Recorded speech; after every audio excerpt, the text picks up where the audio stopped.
Hi guys, welcome to Original Gamers UK. It is indeed almost time for Alex. Okay, so we've still not been given a definite date as of yet, but we still know it's in March, and along with Alex being announced and playable soon, there's going to be lots more updates. This should have been, if everything that's coming now is promised, this is how the game should have been released. Even then, it still may be early, since there's no proper story mode yet. But there's no way it should have been released, apart from to do with Capcom Cup. I get all that, and Capcom Pro Tour. But the version with Alex, this is the character that is kind of going to bring back a lot of fans, also bringing new ones. It kind of makes everyone happy.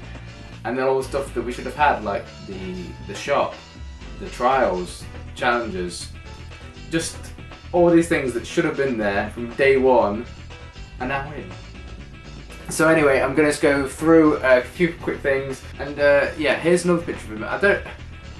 He looks cool, don't get me wrong, but you can't quite see here. I'm still hoping he's gonna have like the long hair at the back and not just down the sides. It just looks a bit odd to me. I mean, it'll be fine. It's no biggie. It's not like if they're gonna change styles. Yes, this is the way it looks, but also to me he looks quite chunky, not buff, just like chunky. Yeah, so there he is. Okay, let's get on to V trigger, V skills, and audit date, blah blah. Okay, so Alex's V skill is called Overhaul. Alex stretches and gets ready to hit extra hard. After doing this, Alex's next move will damage the opponent as if it were a counter hit. If the attack misses or gets blocked, the effect vanishes. V trigger, Rage Shift. Alex lets loose with a clothesline attack. The attack can be charged and allows parrying of one attack during the charge time. If fully charged, Alex will break the guard of a blocking opponent, allowing for a follow-up attack.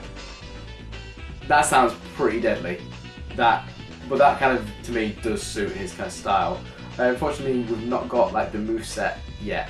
I'm going to say we've definitely got Hyper Bomb in there. We've got his Command Normal, where like towards fierce or back fierce, where he, like, Simon's favourite move, like the headbutt that did ridiculous stun. I'm sure we'll in this. Flash Chops still in there by the pictures. Okay, and then the critical art, Heavy Hammer. Alex hits the opponent with a very powerful chop that knocks them around. He then grabs them and holds them up in a high crucifix hold, and then drops them down to the ground with a 10th speed. That sounds sick.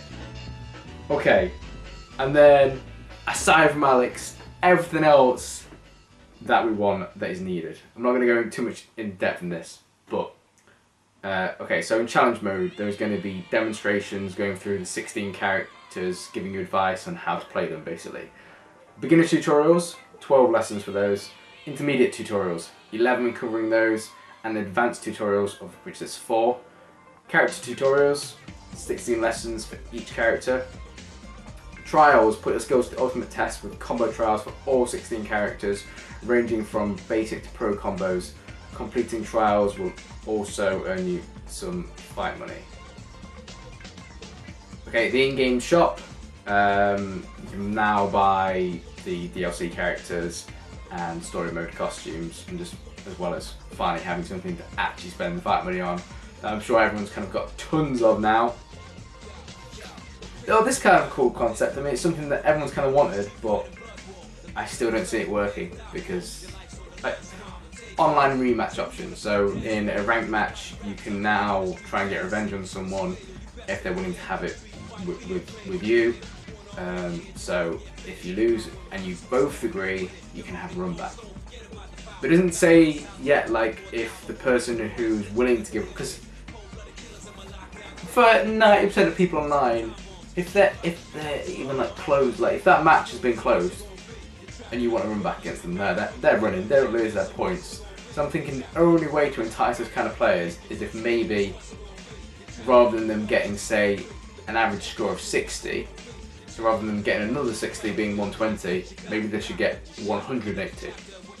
See where I'm coming from? So they've taken the gamble that they're either going to get 60 from the first win. So they've got the 60 from the first win, but they can either take that 60, or gamble it for 180 or lose it all.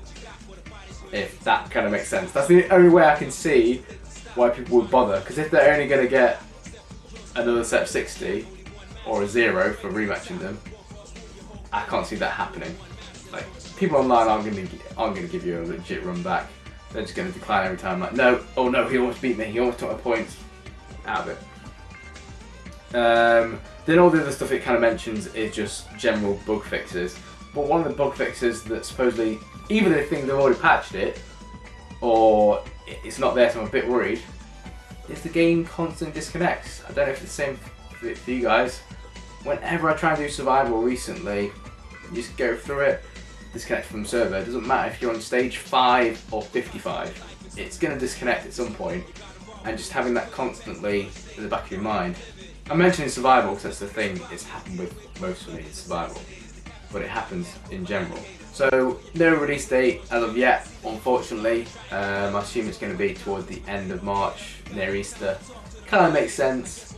Bit of annoying to have to keep them waiting, but if they deliver everything they've said, let's hope we're actually going to have like a 75-80% completed game rather than like a 30-40% completed game. We can at least hope, right guys? It's so annoying because you've got a game that the gameplay is incredible, but it's let down with the rest of it. But enough on that rant. The good news is Alex is coming, patches are coming, more content is coming. That is all good. Yes, can't escape from Street Fighter 5.